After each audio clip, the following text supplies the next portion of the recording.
Welcome to Magic.ai, the operating system for hospitality. At Magic, we know an operating system is more than just software and systems. It's about people, because hospitality is nothing without them. So supporting the hospitality community is our number one goal. I think there needs to be more of a support system. Like, you have to love this business and you have to love every aspect of it, including sharing tribal knowledge on what is successful and also tribal knowledge of what is a failure. Founded by lifelong experts, we're building the place where everyone in hospitality, from seasoned pros to first-timers, can gather, share, and grow together. Plus, we're crafting scalable tools and AI-supported software to boost your business. Dive into our vibrant community platform packed with meaningful conversations and robust tools and templates designed just for you. Need more? Our custom software solutions have got you covered. From recruiting and staffing to digital playbooks and dashboards, we're working on building a unique hub of resources unlike any other. Magic is your single point of origin for important conversations, accessible tools, valuable insights, and more. Join us at magic.ai. The evolution of hospitality is here. The pandemic was such an awakening for everybody in media because suddenly you were doing it all on your own. And especially in the lives, what I realized is I was like, I actually can cook, so I'm great doing a live. And I actually am like, I can be entertaining live. And I thought, this is a way to show people that it's not edited. You can take anybody and make them seem like they can cook in an edited show. That's the truth. I could have literally not known how to turn on a stove, and you can edit it so it looks like I know how to cook. That's just the magic of editing and the magic of production and food stylists and all that. Damaris Phillips is a celebrity chef and Food Network host known for her modern twists on Southern and classic comfort foods. After formal culinary training, Damaris continued her education in restaurant kitchens from New York to Seattle, Kentucky to Louisiana, working under acclaimed chefs and restaurateurs to hone her skills. Since winning Season 9 Food Network star in 2013, Damaris has hosted numerous shows on the Food Network, and currently she is the host of Outrageous Pumpkins and cast on Summer Baking Championship. In 2019, she co-founded Bluegrass Supper Club, a designer picnic company that celebrates Kentucky farmers, harvests, and culture. Her first cookbook, Southern Girl Meets Vegetarian Boy, was released in October 2017, and her second cookbook, New Fashioned, is set to release winter of 2025.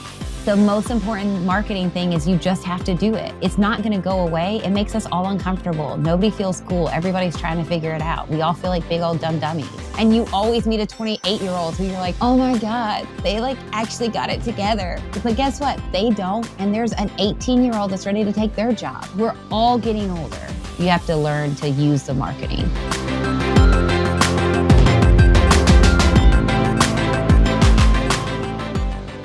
I love entertaining people.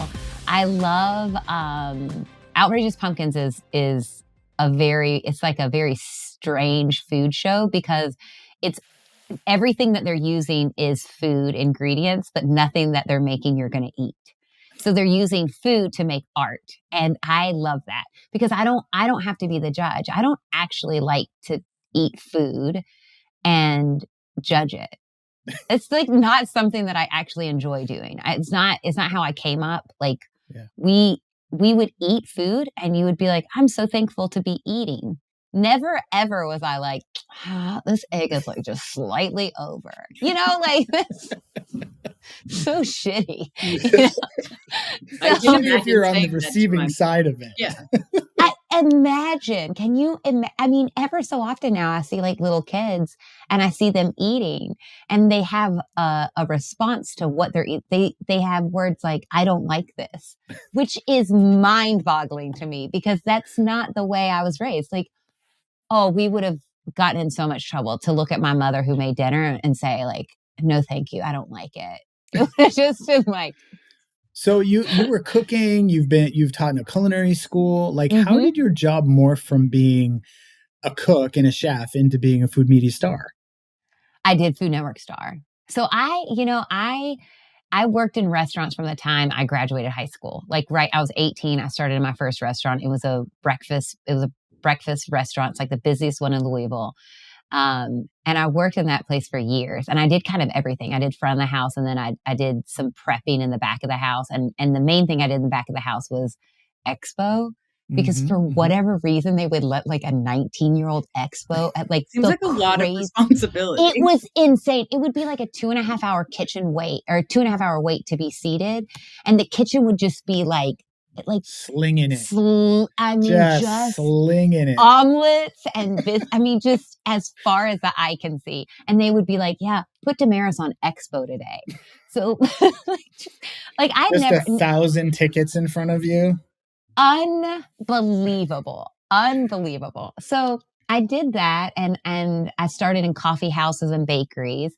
And the whole time I went to college for other stuff, thinking like, well, when I get a real job, but I just could never get hospitality out of my system. I love it so much. I just love it. I love making people feel cared for. I love hosting people. I love making people feel like we are the moments of your life. So much of the big moments of your life are going to happen around a meal. And I like being part of that. So at some point I was living in Seattle. I had no friends. I grew up in Louisville where I have a ton of siblings, 9 million cousins, and so many friends. So I just had never been alone. I'd like almost never been by myself. I swear to God, like in an afternoon, when people are like, you like do stuff by yourself. I'm like, do you? But when? How do I do that? There are people around me I had 4 roommates, there's no alone time. It was not a thing that existed. And so when I moved to Seattle and had no friends and no family, and the guy I was dating was a surgical resident, so he was gone 80 hours a week, I watched a lot of TV and I cooked a ton. I cooked a lot. And at that point, I was already in bakeries. I was already baking in that world. But I would get off of work. I'd go to the library. I would pick up a cookbook. I would look at it, pick out recipes. I'd go to Pike Market or whatever, farmer's market, get the ingredients, come home and cook, wait for the dude to get home. We'd eat some food and I'd do it all again. I worked at a coffee shop at the time. So I was off of work at noon, best hour. Those are my ideal. I started in bakeries and a coffee shop in Boston. Those are my 6 to 2 ideal hours. If you start your morning with Damaris, it's a good day. I am a delight at 6:30 a.m. Just a delight. See, I could do that now, but I think looking back, there's no way you could convince my 20, even 30 something self that starting a shift at 6 a.m. was a good idea. No way. I did it all through my 20s. I think it's why I didn't drink very much. I've never been a big drinker because you can't be out at the club and have to get up at 5:30 in the morning. Mm-hmm. So it kept me nice and top shape, out of trouble. But I was out there and I'd watch a lot of TV and I was watching Food Network Star and I was like, I could do that. And then I thought, I'm a female and I'm from Kentucky. And so I need to have a lot of training. I need to not only have worked in restaurants for the last 8 years or whatever I'd done. I also need to go and get foundational culinary school stuff. And then I need a stage and I need to find different restaurants all over the country to go work in so that I have other experiences out of Louisville, Kentucky, Yep. So I did that. I did all that. And at some point I did an open casting. And then at some point they called me back. And by that point I was teaching at the culinary school, which I think I was making $39,000 a year. And I was like, I am rich. I never need, I don't need TV. 100%. I was like, I'm off in the summers. I'm off every holiday. I work Monday, Wednesday, and every other Friday teaching. I think my life is actually perfect. But I'll do it anyways. I did it anyway. I didn't want it. Literally when I was I kind of knew I was going to win after it was down to the top 3. I was watching everybody's social. I was following people's numbers on social, and I'd never been on social media before. So mine was a true test of what being on social media or what being on TV does to your popularity. Yeah. And I was watching my numbers double and triple and quadruple over other people's numbers each week. And I was like, oh, I'm more popular than they are. I know. I mean, it sounds terrible, but I was like watching it, and they also edited me very well. So I was like, oh, they're giving me all the good lines. It was a voting, like people got to vote, but I was like, yeah, but when you put me and I look charming and funny and delightful and everyone loves me, like, of course people are going to vote for me. So I kind of knew, like I had an inclination that I was going to win. And I was like, am I about to mess up my life? Really? And 100%. Like, I was like, what have I done? Because being on social media for the first time was terrible to me. It was anxiety inducing. People will say mean things. I read all the comments. Still to this day, I read every comment. Every single comment. Gosh. I filmed the one YouTube show and I read every single comment. And you can't. Like, you can't. Don't read the comments. Don't read someone said I needed a vocal coach. And I was like, you only there are 98 good comments and 2 bad ones. You only remember the 2 bad ones, but it's so hard to not read the comments. I read them because you know what it was is so many people would be like, don't read the comments, or they would be like, that person's just a troll in their basement or whatever, or like, we hate that person, whatever, or like whatever it was, like there would be like this desire to tear that person down. But I don't need to tear people down to let things hurt my feelings. Like, I don't want to be a human that things when people are rude to me, I don't want to be so callous that it doesn't hurt me. I want to be who I am, which is a very feeling, authentically loving, try to be kind person. And when people are unkind to me, it genuinely hurts me, even if they're a troll in their basement. Yeah. Like I'm still like, well, that troll was really kind of mean. Well, that hurt my feelings. That's amazing. So you become this sort of food media star very quickly, right? Your numbers are just doubling, tripling over other people. It's your first time on social media. And then you get your own show that goes on to air for 5 seasons. Yes. So your life completely changes. Yeah. Again. And no.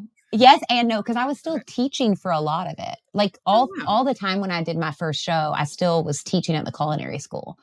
So on a day-to-day basis, it didn't look that different. It would just be like a couple times a year they would come in and we would film the entire season. And then it would go back to me just. Yeah. I think some people don't understand that about filming. So I will say a lot of filming for seasons like America's Test Kitchen or Cook's Country films for 4 to 6 weeks at a time. Yep. And then you sort of film first episode to last episode and then it's done. And then the editing and the sort of release happens later and over time on the schedule of wherever you're showing this show. So you can have sort of another life or another job that is not for those 4 to 6 weeks or however long it took to film your seasons. Exactly. So for when I was first doing that, and because I was still a culinary instructor, and because I was scared it was going to go away and didn't want to give up my cush-ass job of $39,000 a year. Come on, quit playing. It was the schedule too. The schedule is the piece that got me. Like Wednesday, what was it? Monday, Wednesday, every other Friday. Every other Friday. 10:10 to 3:40. What are you even talking about? It was a delight. That is a dream. Oh, sometimes I would pick up extra classes. I would teach extra classes to make extra money, but I didn't have to. My base was Monday, Wednesday, every other Friday. It was crazy. It was insane. It was insane. So it takes. Okay, so your social media takes off, and that was 10-ish years ago. It doesn't take off. It takes off compared to the other people I'm up against. I still hated social media. I still hated it. I to this still day? Was not for me. No. Now I don't. Yeah. I love it as a marketing tool, and I think it is incredibly valuable. And I love it because of different parts of it. By nature, I'm not a human that gets on and scrolls on social media. It makes me feel bad about myself, and I don't find enjoyment in that. I don't think it brings many people joy, which I think is challenging, right? Because we do it over and over again. But I'll speak for myself. It doesn't. necessarily bring me joy, but I have spent time over the last couple of days watching your videos, and they really are delightful, and they do bring me joy. And so there are parts of social media that can be joyful and can bring people good things. And I like that your brand, as far as I can tell, is sort of part of that joyful part of the internet where people can have fun, you know? Yeah. That's the goal. That Not I think take it as seriously. no, and also like I think that when Southern at Heart, which was the first show I did, when it got canceled, number one, I thought, bless my little heart. I got an email that said it was getting canceled, and it was like the week before Christmas, and it was brutal so rough, timing. brutal, and it wasn't a telephone call; it was an email, and it was like, we really value you. We're just not going to move forward with this show. I didn't know. Like, I just had never done TV, and I live in Kentucky. I don't have any people. I don't know anybody in TV. And so nobody ever told me that shows get canceled and then they will give you a new show. Like, the show doesn't matter. It matters to be the talent. They will use their same talent over and over. I didn't know. I thought I was getting fired. I'd never been fired before. Like, it's the only time I've been fired. That show getting canceled was the only time I've been fired. And I was more, I almost couldn't leave the house for a couple of days. I was so embarrassed. And I remember I had to call my mom, and I was just humiliated. And I knew she was going to feel bad for me. And I knew like everybody had been so excited when I had this show. And I know they don't know what's going on. So to everybody, it was like, oh, she had a chance at stardom and it just didn't go that way for her. Slipped through her fingers. She's over. She just managed to. There. Yeah. Oh, I thought I did.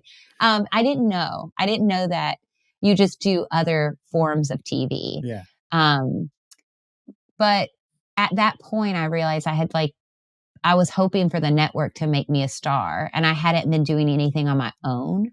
I hadn't built anything on my own.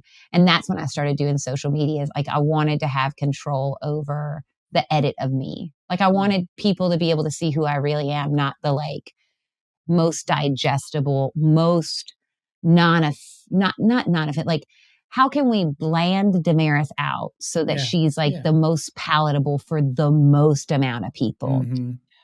I was like, nobody's going to hate me that way, but also nobody's going to love me. And I'm like I think I'm pretty likable, but man, there's a lot of people that just, I'm not for them. Like, they're just like, I hate it. I hate her voice. I hate what she talks about. I hate her face. I hate her hands. Well, I don't know about that, because what are you at now? Like, probably close to 500,000 followers on Instagram, right? And I would love to kind of hear from you if you have insider tips and tricks for people for Instagram specifically, or like their social media presence, because you've skyrocketed, and the shows obviously all were part of that, but social's been a big part of that. And I can't assume that you're doing it all by yourself. I mean, it's so time consuming, right? So I did for a long time until I brought somebody on in 2021. So before that, but also I just kind of did like Instagram stories, and before 2021, before the pandemic. And of course, we all wish that we had it together before then, because that's how everybody has like 6 million TikTok followers, because everybody was like just glued to their phones. Yeah. So I did some stuff before really the pandemic, but then once I saw what you could do, and I have a brother who worked in food media as well, but he did the production and the editing side of it. They moved back from LA. They moved to Kentucky during the pandemic. And I needed help. Like, I needed help with somebody like creating content for like when I do a brand partnership. And so we realized that. And so he and I started doing it for me. And then we realized really very, very quickly that everybody needs this help. Like, all of us need it. Yeah. Like, that's what you learned during the pandemic. People would be like, can you set up this Riverside thing? And you're like, hold on, I am the talent. I've never been asked to do anything. I can barely brush my hair. Like, I'm used to going in wet hair, face looking a dumpster fire, outfit wrinkled, swaps already I'm made. here, let's go. Let's roll. let's make me gorgeous, and then a team of people swoop in and like, that's what TV is like. And so I think the pandemic was such an awakening for everybody in media because suddenly you were doing it all on your own. And especially in the lives, what I realized is I was like, I actually can cook. So I'm great doing a live. And I actually am like, I don't need to be, I do need to be edited, but not, I'm like, I can be entertaining live. And I thought this is a way to show people that I am a like it's not edited. Because you can truly, you can take anybody and make them seem like they can cook in an edited show. That's the truth. That is the truth. In the Southern at heart, I could have literally not known how to turn on a stove, and you can edit it so it looks like I know how to cook. That's just the magic of editing and the magic of production and food stylists and all that. But on your own Instagram, you can't Instagram live. I wanted to show that. And so for so many people out there, I think like what I hope that they do with their social is be able to show the full spectrum of themselves. Because when we are working with brands and when we're working with businesses, that's all they are. Network that's a business. Brands, those are businesses. They have a very specific goal, and that goal might be very different than what my goal is as a human. And my goal is as a human is to just make people feel good.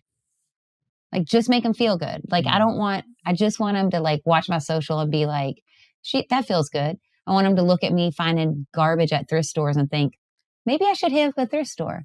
Maybe instead of buying something off the internet, maybe I should go to a thrift store. Maybe I should like make food for my grandfather, or maybe I should check in with people who are sick, maybe I should try to be kind. That's what I use mine for. But everybody should know what they're using theirs for, and then build the content. Yeah. And build content that supports that. Like that's all you have to do is just like, what are you selling? Make the content that supports what you're selling. I'm selling joy. That's what I'm selling. It doesn't actually make me any money. The joy selling. But the joy is a byproduct. The joy is a byproduct of the rest of it. So you wrote a cookbook that came out in 2017. Yeah. And you have another one hitting the shelves in 2025. Yes. So I know how much work it takes to get a cookbook made. It's a lot. How was the process doing it a second time? What did you learn anything the first time around that you were able to apply to writing the second cookbook? Yes. So number one, the first time around, I was like, I tested all my recipes. I did everything by myself. Every single word that was written, I wrote. Every single recipe that was developed, I did. Another thing, I'm like, wait, people are having ghostwriters? People develop their recipes? That's such a lie. Like, it's such a lie. They're making everybody seem like they can do everything and they can't. Like, when you write your own cookbook, it is like, it's just different. That's just a different skill, whatever. If I was smarter, I'd just like hire somebody to do it all for me. But I'm like, I'm so stubborn that I want to be able to say I did it all myself. It's more rewarding that way, right? Well, it ties in with your authenticity, right? I mean, if your goal is to be an authentic version of yourself, then you would arguably be the person writing and developing the recipes because they would be most reflective of you. Of me. So 2017, Southern Girl Meets Vegetarian Boy, I really wanted to talk about what it looks like when you're a Southern girl and my husband is vegetarian, right? So how do you I remember when we first started dating, I was like, I just don't know if this is going to work. Like, it was like so hard for me to understand why he would not want to have turkey at Thanksgiving. I just could not understand it, And so it was really important to me to figure out a way to still preserve all of the traditions and all the stories and the stuff that I came up with into our future life. It was 2017 though, y'all. And it was so hard. I developed these hard ass recipes and it's a very good cookbook. And I make vegetarian fried chicken and regular fried chicken. They're both in the cookbook. The whole thing is hard and confusing and wonderful. In round 2, I was like, those are all real aspirational recipes, like those are recipes that I'm going to make when I'm like, it's Sunday and I'm about to be cooking all day, right? For the next one, I was like, it's Wednesday. I want to eat in 17 minutes. Yeah. Right? Like, absolutely. That's important. yeah, I think I wrote the first one for myself and for Derek and for my aunt so that she could have recipes when Derek came to Thanksgiving. And the new cookbook is I'm writing for everybody. Like I'm writing for everybody, no matter what their skill level is. So tell us what people can expect from the new cookbook, because I'm so curious. Like the reality of having a cookbook deal these days is that you have to prove you have a huge following, and then you have to follow that up with another success and something that's, digestible for people and that they understand, they can actually use. So like, what are they going to see? It's quick, classic Southern food. It's like updated versions of your favorite Southern foods. It's updated versions of your favorite classics. So either making it easier, making it quicker, making it have like either like slightly more healthful or more flavorful. Like Southern cooking, as far as spices go, it's like salt and pepper. Maybe a little paprika if you're lucky. Maybe some paprika. I mean, you see paprika, you see cayenne, but, and you see herbs, like you do see a lot of herbs. But it's not deeply spiced. And so I think like anything, like learning about other cultures and seeing ways to like take our travels and take what we've learned and take like just admiration for other cuisines, and then finding ways that it has a conversation with the stuff that I came up with. Mm-hmm. So like, how does chicken and dumplings taste if you saute the chicken in sesame oil and you put a couple of like seaweed sheets in and your stock is now a miso stock? So what does chicken and dumplings look like when we add in some like Japanese influence? I love that. It tastes good as hell. So my guess then is my guess is that your pantry today is a little different than your mom or your grandma's pantry was back in the 100%. Yeah. Yeah. And also just because we couldn't get it. So my parents were we always went to international grocery stores, and they were definitely like Southern folk that were at the health food store way before it was cool. So we were always eating tofu. We were always in the world of like carob, kind of like that real 80s health vibe. Yeah. Which we all know. Totally. We know what you could taste it. You could taste it right now if you close your eyes and you're like, what does it taste like to get like a granola bar? Is what it tastes like. Exactly. But they tried. They sure and they did. were very open. They were really open to new things. Yeah. And so yeah, I mean, I remember the first time we had hummus. Like I can remember the first time eating hummus. I was like 13. Now, I don't think a little kid has hummus not and eaten carrots hummus every day. Yeah. Can you imagine? I mean, the first time you had like guacamole, you were like, what is this magic? Right? So some of that has worked its way into this new book, it sounds like. Absolutely. And then just to still be telling stories, and really more than anything to really, the approach that I'm taking is when you're a chef and when you're from the South, people talk about like, how'd you learn to cook? Did your grandmother teach you to cook? Right. And I'm like, no, my grandmother didn't teach me to cook. She did not know how to spell my name. Like I never cooked with my maternal grandmother ever one time. My paternal grandmother, I cooked with her one time. That's not how I learned. I didn't sit on the front porch snapping beans, like I didn't come up with that. That like, is such the picture of how a Southern chef learns to cook. It is. And when you don't have that, there's a feeling of I'm not right. The way that I learned to cook wasn't right. The way my family did it wasn't right. I'm not Southern enough. Or like, I can't own these traditions because that's not the way I learned. And as I get older, the more I realize that at some point, a tradition was not a tradition. At some point, your family traditions, one person decided to try something and then they kept doing it. And so what that means to me is that at any point I get to start that. So I can start any traditions I want.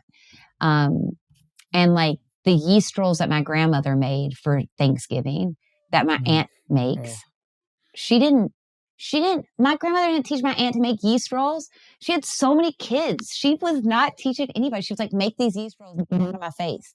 Like, so my aunt, though, I watched her recently, and every single Thanksgiving, she has her grandkids over to make yeast rolls. And so her grandkids are going to have the feeling of, I learned to cook these yeast rolls from my grandmother, but not because that's what my aunt learned, but that was because what she wanted.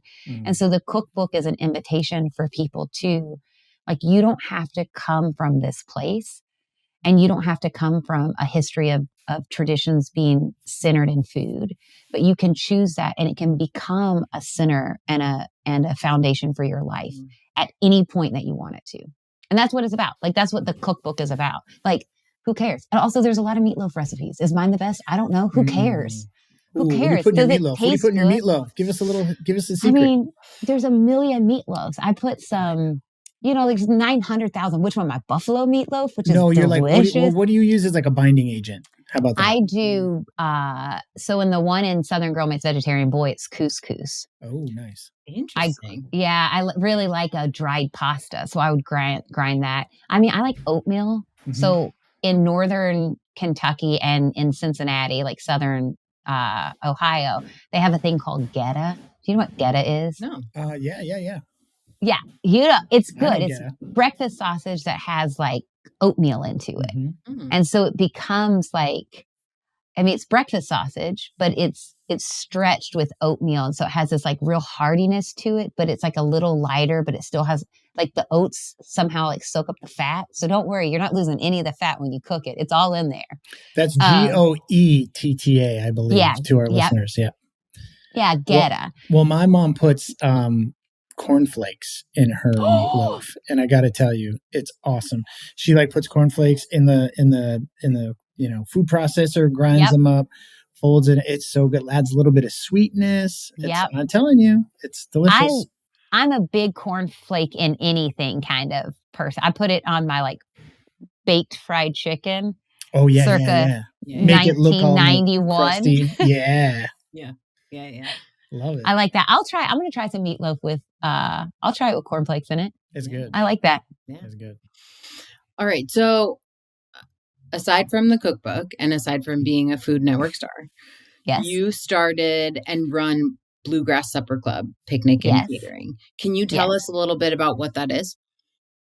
So 2019, my very favorite chef that I've ever worked for and with is a woman named Kobe Ming. She's a beast. And she's the like kindest, smartest, most do the right thing chef I've ever met. Like she always does the right thing. She never takes shortcuts. She always does the right thing. And she also is like deeply into like growing. So like she grows, I was getting ready to say we, but it was again that kind of like royal we. Like we grow all of the, no, we don't grow anything. Kobe grows. But Kobe grows all of the herbs and all of the flowers, like all of our edible flowers, everything that we're going to preserve, a ton of the vegetables. She grows all those. She also does like all this crazy composting and stuff. And 2019, because I've been doing TV and because I wasn't teaching anymore, it was the least I'd ever cooked in like 2 decades. And I just remember being like, God, I just miss like being in a prep kitchen. Like I was such a good little prep rat. I was the best. I love prepping. Oh, me too. On the line, I was always like, this is not for me, but I would do it. But prep kitchen. I love hammering on prep. It's like, give me the list. Let me put my head down. Give me my cup of coffee and I will crush your list. No problem. And then I'm just going to be in my space doing my thing with a bunch of other. I loved it. I love a prep. I love prep cooking. Oh, yeah. That's great. And like getting through it real quick, which I don't know why I was always trying to get through mine so quick. Cause I was hourly. Like why was I trying to bang it out so fast? I don't know. I like I was going to get a prize. I just got more work. But I realized I just really missed that. And so Kobe and I were trying to think of different ways to have conversations about our food in Louisville. And so we started Bluegrass Supper Club as like a true supper club kind of experience. Like we would do once a month, we would do these different events that were either food adjacent or with food, but also in collaboration with historic spaces and artists or musicians. And we would have like this event that centered around food. So that started in 2019, fall of 2019. And we had 6 solid, just very beautiful events. And then March on 3/14, we did a pie event, which was like all you could eat pie. And like there was just millions of pies. Oh my God, that's like Stand By Me. That like takes me back to Stand By Me. They remember the pie eating contest and Stand By Me? Yeah, that's what you could get it was so many different types of pies, and you voted on your favorite one, and you would do like some math games with pie because I'm a big events human. Like I believe in creating experiences for people. Mm-hmm. Like the food can't be the only experience, right? So we did that, and then COVID happened, and we were like, oh, I guess we're not going to keep doing events anymore. And we kind of hung out for a couple months, just like everybody did. And we were like, wow, people are really struggling with food, like for date nights and stuff. And restaurants were having a hard time because the food that they made and the menus that they create are meant to be eaten in the space. They're not meant to travel. So Kobe and I were like, what if we develop food that's meant to travel? Like, what if we created packaged, but Instagrammable? Mm-hmm. Like, what about if we make it look cute? So even though you're just hanging out in your backyard with your one partner, like, let's make it so you have something to take a picture of and put up and be like, oh my God, just living my best life. Like social distancing, like pod party or whatever it was, you know? But yeah, we made these like really cute. Everything was super cute. Everything's in like little mason jars and like in an actual basket. They came in baskets. And we did it all so that people could just like have a date night. And we've always put in there like a playlist. We always put in there like some kind of an activity to do.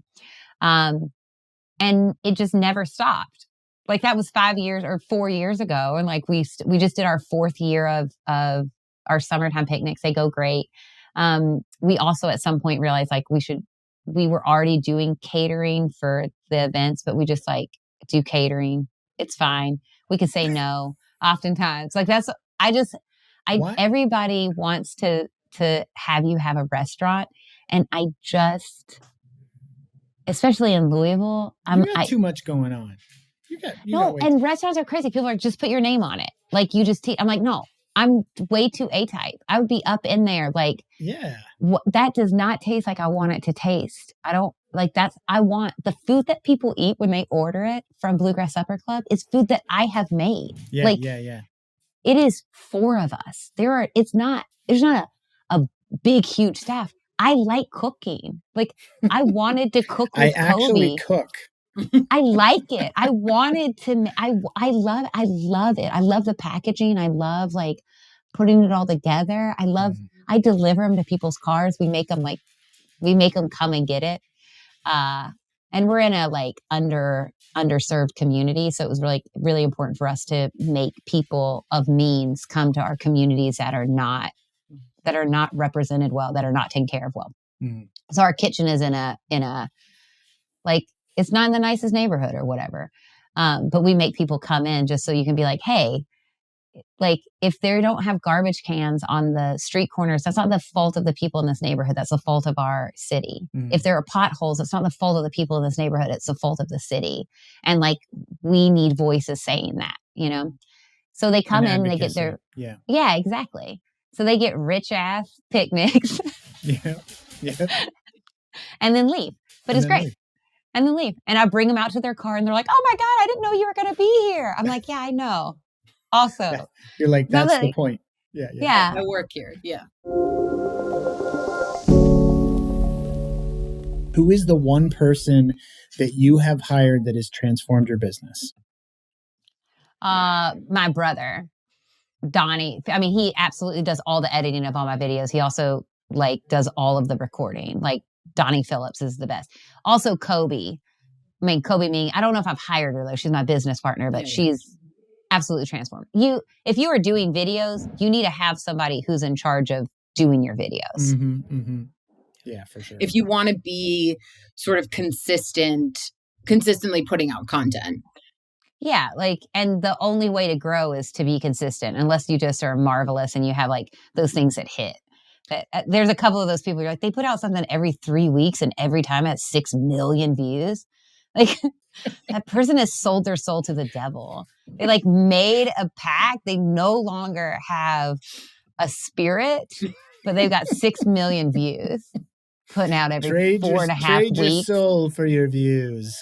Ugh. Okay, so I think I know you touched on this, but what's been the most successful marketing decision you've made for your business? I mean, definitely actually focusing on social media, like doing it in a real way. Everybody, I think it's embarrassing, especially if you're a little bit already out in the world. Like, it feels embarrassing to produce something and have it get like 600 views. It's really embarrassing. Like, you know, like that's so, it's hard. It's hard to be like, oh, I spent this time on it and 12s of people thought it was interesting. But the most important marketing thing is you just have to do it. It's not going to go away. It makes us all uncomfortable. Nobody feels cool. Everybody's trying to figure it out. We all feel like big old dumb dummies. And you always meet a 28-year-old who you're like, oh my God, they like actually got it together. But guess what? They don't. And there's an 18-year-old that's ready to take their job. Yeah. So like, Yep. we're all getting older. You Totally. just have to learn to use the marketing. I love that. Okay. The last one's on software, but it can be on any tool. What is the one tool that you use every day? And it could be a kitchen tool. It could be technology. It could be whatever. I use my phone. Mm-hmm. That's a common answer. It's my phone. The app that I use the most for making videos is I use InShot. I think an editing app on your phone is the most important thing that you can have if you're going to be creating content. Like, something that you can very easily have all of your photos on, have all of your info on, and wherever you are, you can be editing or creating content. Because you have to learn to do it fast, and you have to learn to not always be filming new content. You have to learn pretty quickly how to like reuse, recycle, re-edit content that you already have, especially because it doesn't cost you any money to do that. Mm-hmm. Making a recipe is expensive. Yeah, totally. So I definitely, when we would say, I would do a taste test at ATK, right? And I would write about it. And then that story, full form, 1,000 words, went on the website, right? Yeah. And then we would shorten it and it would be published in one of the magazines. And then it would be reused in a cookbook. Yeah. And then it would be on TV, right? On one of the TV shows. Yep. And then it would be made into maybe a YouTube short. Yep. Right. So one story used at least chopped 5 up ways. A bunch of times. Yeah. Because it's so, if you're doing it right, developing a recipe or doing a taste test or testing equipment, whatever, it's so time intensive and labor intensive that if you're not using it in every possible way that you can be using it, you're going to lose money. I mean, there's no way. So a video that you did a month ago could be chopped up 4 different ways, right? And used at different times or in different places. And learning to think like, in each of your videos, we can pull out other stuff. So if I'm making a glaze I can put it all in with one recipe, or I can have a glaze recipe. And then we can take 3 different glazes from 3 different recipes and put those all together and be like, my 3 best glazes. You just have to get on it, man. And that is, and you need a content schedule, right? Like, that's like the part that always stresses me out, is like, you actually have to put thought into developing a calendar of like, this, I'm going to do this on this day and this on this time and whatever. Just, it's the only way to do it. When we started Pixelation, which is like a production company that focuses on essentially creating stuff for brands for social media, the first question we ask when we go in before we film anything is like, where is this going to live? What does success look like for this? And then we build out the content thinking about like, we can film this one day of filming. And then after this one day of filming, we can make you 10 different videos that'll live on social, but we can also make you a long form video that lives on your website, you know, and taking that approach and taking the approach of just create the same thing over and over, figure out what your series is, and just keep doing that same series because nobody's paying attention to you as much as you think they are. Mm-hmm. Nobody. So is that the company that you and your brother started when you realized that other people needed help with their marketing as well? 100%. So we started Pixelation to be that kind of gap. Like when you think about a production company, they build either for production companies made shows or they made videos or they would make commercials. And those are the 3 types of production companies you had. But now we have something that's very different than that. But we were realizing that people were paying the same price for videos that you would used to pay for like commercials. So you're paying like $5,000 a video for something. And that's too expensive. Like nobody, not even big businesses can sustain that, rate. And so we realized that you needed to be able to create a production company that really focuses on like kind of churn and burn, like that fast, like kind of the machine of content generation. Mm-hmm. And so that's what we did. We were like, oh, great. Like, let's take all this information that now I have in my head mm-hmm. and let's teach other chefs how to do this. And then let's teach businesses how to do this.